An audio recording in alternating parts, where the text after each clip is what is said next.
السلام عليكم ورحمة الله وبركاته. وعليكم السلام ورحمة الله وبركاته. الحمد لله رب العالمين والصلاة والسلام على سيد المرسلين نبينا محمد وعلى آله وأصحابه أجمعين. أما بعد فأعوذ بالله من الشيطان الرجيم. بسم الله الرحمن الرحيم. وذكر فإن الذكرى تنفع المؤمنين. صدق الله العظيم. সম্মানিত মুসলিম کرام, আজকে আমরা চতুর্থ দিবসের মতো সালাত ও তারাবির জন্য সমবেত হয়েছি। আল্লাহ তাআলার কাছে শুকর আদায় করছি সুস্থতা নিয়ে আমাদের ধন্য করে সবে সাদিক থেকে শেষ সূর্যাস্ত পর্যন্ত সিয়াম সাধনা, আবার ক্লান্ত শ্রান্ত শরীর যখন ইফতার করেছি মনে হয় যেন পিঠটা বিছানার সাথে লেগে আর উঠতে মন চায় না। আল্লাহ তাআলা ভালোবাসায় আবার আমরা সেই সালাত ও তারাবির জন্য দলে দলে মসজিদে চলে এসেছি।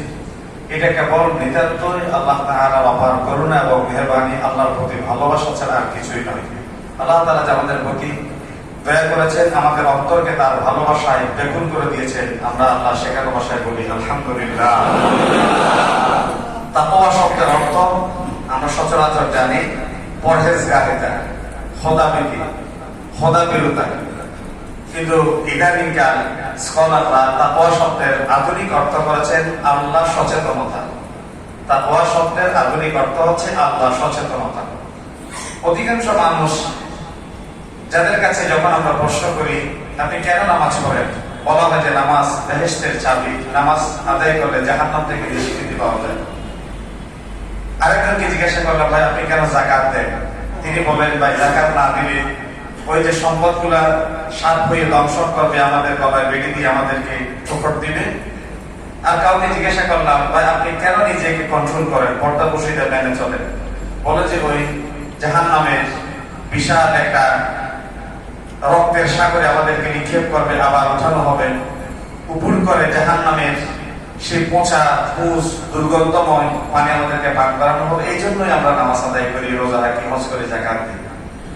10% মানুষ হয়তো এমন পাওয়া যেতে পারে। এই কথাটা বলার আগে আমাদের সবার মাঝে এই উত্তর, এরপরের কথাটা যেটা বলবো আপনি হয়তো চিন্তা করবেন ও আমি তো এইভাবে কোনোদিন চিন্তা করিনি।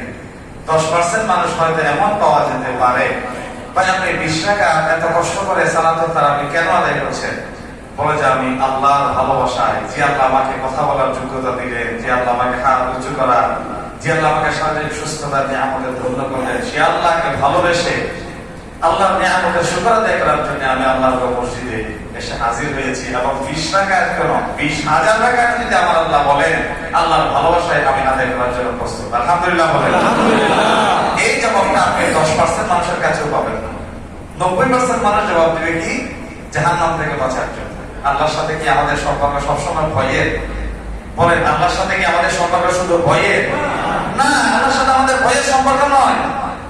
এই যে আপনি আপনার কবরটাকে জমিনে ঠেকিয়ে জমিনের সাথে যখন আপনি ফ্ল্যাট হয়ে যান, তখন চুপি চুপি সবাই যখন রবকে বলেন সুবহান রাব্বিয়াল আ'লা, সাব্বাহতু সুবহানা, ও মহান রব তুমি আমাকে কত দয়া করে রিজিকের ব্যবস্থা করেছো, কত দয়া করে তুমি আমাকে পৃথিবীতে বেঁচে থাকার একটা সুযোগ দিয়েছো। এই তোমার গোলাম পৃথিবীতে হাজার সৃষ্টির মাঝে নগণ্য একটা সৃষ্টি, সুযোগ পেয়েছি তোমার কুদরতে একটা সিজদা দিয়া ও আল্লাহ প্রাণ উজাড় করে তোমাকে ভালোবেসে বলছি ও আল্লাহ তুমি মহান, তোমার চেয়ে শ্রেষ্ঠ পৃথিবীতে আর কেউ নেই। বলা যাবে না? এটা হচ্ছে হৃদয় থেকে ভালোবেসে আল্লাহকে থ্যাঙ্কস জানানো। তাহলে আজ থেকে আমরা আল্লাহর ভয়ে আমরা নামাজে আসবো না, জাহান্নামের ভয়ে নামাজে আসবো না, জাহান্নামের ভয়ে যাকাত দিব না, জাহান্নামের ভয়ে পর্দা মানবো না। আল্লাহকে ভালোবেসে মানতে পারবো না। আল্লাহর ভালোবাসায়, আল্লাহর মেহেরবানিতে আমি এই নিয়ামত পেয়েছি, এই জন্য আল্লাহকে ভালোবেসে করছি। কারোর মধ্যে যদি ভালোবাসা দিয়ে কেউ কাছে আসে তার সাথে ভয় তো জয় হয়ে যায়। ভয় দিয়ে মানুষ, লাঠি দিয়ে মানুষকে, শাসন দিয়ে মানুষকে, আইন দিয়ে মানুষকে সাময়িক ফ্রেন্ড আবদ্ধ করা যায়, কিন্তু স্থায়ীতাকে অদৃশ্য একটা সুতা দিয়ে বাঁধা যায় না। কিন্তু ভালোবাসার বন্ধনটা অদৃশ্য সুতা দিয়ে বাঁধা। আমরা সেই আল্লাহর অদৃশ্য ভালোবাসার বন্ধনে আবদ্ধ করতে চাই নিজেদের। কেউ আমাকে দেখুক না দেখুক, কেউ আমাকে ভালো বলুক না বলুক, কেউ আমার সমালোচনা করুক না করুক, তাতে আমার কিছু আসে চাই না। আজকে আমার তেলাওয়াতের অংশে আমরা পড়ব ইউজাহিদুনা ফি সাবিলিল্লাহ তারা আল্লাহর পথে জিহাদ করে। ওয়ালা ইয়াখাফুনা ফিল্লাহ, আল্লাহ ছাড়া আর কাউকে পৃথিবীতে তাওয়াক্কুল করে না, ভয় করে না। লাউমাতা লাইম, কোন বিন্দুকের নিন্দাকে তারা পরোয়া করে না। কে কি বললো, কে কি করলো, তাকে ভালো বলুক খারাপ বলুক, সে কিছুই পরোয়া করে না। সে ন্যায়ের উপর আছে, ইনসাফের উপর আছে, কল্যাণের উপর আছে। আল্লাহর ভালোবাসা দিয়ে সে তার মনকে জয় করতে পেরেছে। বিশ্বাস করেন, বিশ্বাস করেন, আল্লাহর ভালোবাসা যদি অনুভব করেন, তাহাজ্জুদে দাঁড়ালে চোখের পানি চলে যাবে। আল্লাহর ভালোবাসা যদি অন্তরে আপনি স্থান দিতে পারেন, প্রত্যেকটা সৃষ্টির ভেতরে আল্লাহর কুদরত আপনি উপলব্ধি করবেন। আপনি খাচ্ছেন, রাস্তা দিয়ে হাঁটছেন, আল্লাহর একটা সৃষ্টি কুকুর দেখছেন, একটা শিয়াল দেখেছেন, সৃষ্টির একেবারে নগণ্য একজন ফকির ফোকরা, গরিব বুড়া, অসহায় একটা পিঁপড়া কাক পক্ষী দেখেছেন, এর ভিতরে কি আল্লাহর সৌন্দর্য উপলব্ধি করবেন যদি আল্লাহর ভালোবাসা নিজের ভিতরে স্থান দিতে পেরেছেন।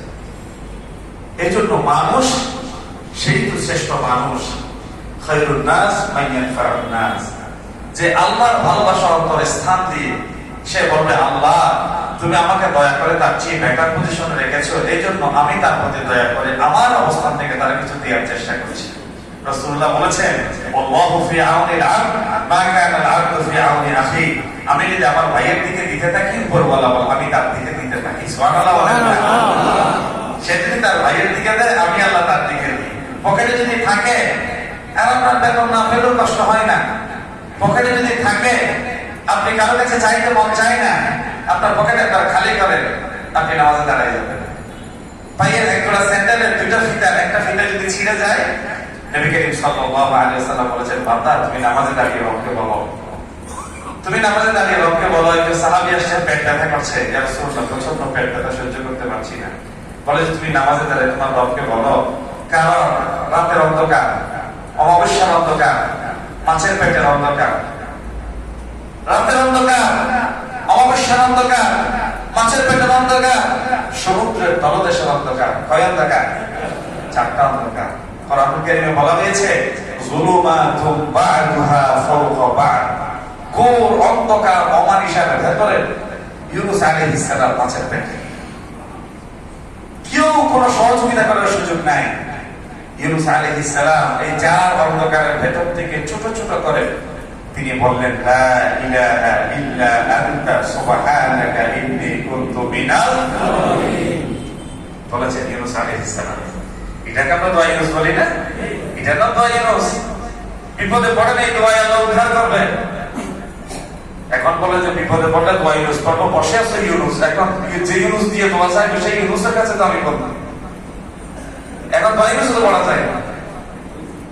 বলেছে ইউনূস আলাইহিস সালাম মাছের পেটে, রাতের অন্ধকার, অমাবস্যার অন্ধকার, মাছের পেটের অন্ধকার, সমুদ্রের তলদেশের অন্ধকার, চার ঘোর অন্ধকার অমানিসার ভেতরে ছোট্ট ছোট্ট করে লাবিথা ফি বাতনিহি ইলা ইয়াউমি ইউবআসুন। আল্লাহর কাছে ডাক দিলেন, ও আল্লাহ আমার বউ আমাকে দৌড়ানি দিয়েছে, পালিয়ে আসা আমার উচিত হয়নি। একটা কথা বলেছে শুধু, আল্লাহ আমার বউ আমাকে না বুঝে তাড়িয়েছে, আমি পালিয়ে আসলাম, আল্লাহ উচিত হয় নাই। আল্লাহ তুমি যদি আবার উদ্ধার করো, আমি পালিয়ে আসবো না, তারা মারলে মরে যাব, তারপরেও তোমার কালিমার কথা আমি বলে যাব। এই কথা বলতে বলতে আল্লাহ রাব্বুল আলামিন 40 দিনের ব্যবধানে মাছের পেটে প্রচন্ড আকারের ব্যথা তৈরি করে দিলেন। ইউনূস আলাইহিস সালাম মাছের পেটের ভেতর থেকে দোয়া করেন, আর মাছের পেট ব্যথায় অস্থির কিনারায় চলে আসলো। আল্লাহ তাআলা এই মাছ কিনারায় আসার আগে একটা লাউ গাছ তুলে দিলেন। কি গাছ? লাউ গাছ। আপনারা আজকে বাসায় ছাদের উপরে যারা ছাদ বাগান করেন দেখবেন, লাউ গাছের কিন্তু মোটা শিকড় থাকে না। লাউ গাছের মোটা শিকড় আছে? নাই, চিকন চিকন শিকড়। কিন্তু এমন একটা লাউ গাছ সমুদ্রের কিনারায় আল্লাহ তৈরি করে দিলেন, যে লাউ গাছের শিকড়ের ব্যাপারে কোরআনে আসছে, ওয়ানবাতনা আলাইহি শাজারাতাম মিন ইয়াকতিন, মোটা মোটা শক্ত শক্ত শিকড়, সমুদ্রের পানি যেন ভাসিয়ে নিয়ে যেতে না পারে। মোটা মোটা শিকড় বিশিষ্ট লাউ গাছ আমি আল্লাহ তৈরি করে দিলাম। 40 দিন ইউনূস আলাইহিস সালাম মাছের পেটে থাকার পর মাছের প্রচন্ড পেট ব্যথায় একদিন মাছ বমি করে দিল। মাছের পেটের ভিতরে ছোট ছোট করে যে দোয়া করেছে, কেউ শুনে নাই, ইমেইল নাই, ফেসবুক নাই, ইনস্টাগ্রাম নাই, টুইটার নাই, কোন কানেকশন নাই, পৃথিবীতে কোন মনোবিজ্ঞানী, কোন দার্শনিক, ওখানে গিয়ে ইউনূস আলাইহিস সালামকে উদ্ধার করার কোনো সুযোগ ছিল? কিন্তু আল্লাহ আমার আল্লাহ সেই কথা শুনে মাছকে ব্যাখ্যা তুলে দিলেন এবং ইউনূস 40 দিন পরে যখন মাছ ভূমি করে দিবে, এটা তো একটা মাছের মতো হয়ে গেছে, এই মাছ তো নরম হয়ে গেছে, একটা মশা এবং মাছের খাবারে পরিণত হয়ে যাবে। আল্লাহ বলেন এই ইউনূসকে কেমনে পরিশোধন করতে হবে আমি আল্লাহর জানা আছে। একটা বিজ্ঞানের থিওরি, লাউ গাছে মশা মাছি বসে না। লাউ গাছে কি বসে না? মশা মাছি বসে না। ইউনূস আলাইহিস সালামকে ভূমি করে দিল, লাউ গাছ ছায়া দিল, আকাশ সূর্য আলো দিল, সূর্যের আলো লাউ গাছের ছায়া, মশা মাছি থেকে আল্লাহ তাআলা মুক্তি দিলেন। কিছুদিনের ব্যবধানে 40 দিন পরে মাছের পেট থেকে বেরিয়ে এসে ইউনূস আল্লাহ তাআলা জীবন্ত মানুষ পুনরায় সুস্থ হয়ে উঠলেন। সুবহানাল্লাহ বলে। এই যে আল্লাহর ভালোবাসায় নীরবে নিবৃত্তে গোপনে প্রকাশ্যে আল্লাহকে ত্যাগ জানাবে, শকর জানাবে। রমজান মাসের প্রত্যেকটা মুহূর্তে আল্লাহ তাআলাকে বেশি ছোট করে আল্লাহুম্মা জাআলনি ফি আইনি সাগীরা, ও আল্লাহ আমার চোখে আমাকে তুমি ছোট করে দাও, ও ফি আইয়ুনিন নাসি কাবীরা, আল্লাহ মানুষের চোখে আমাকে বড় বানিয়ে দাও। সকলে বলি আমিন।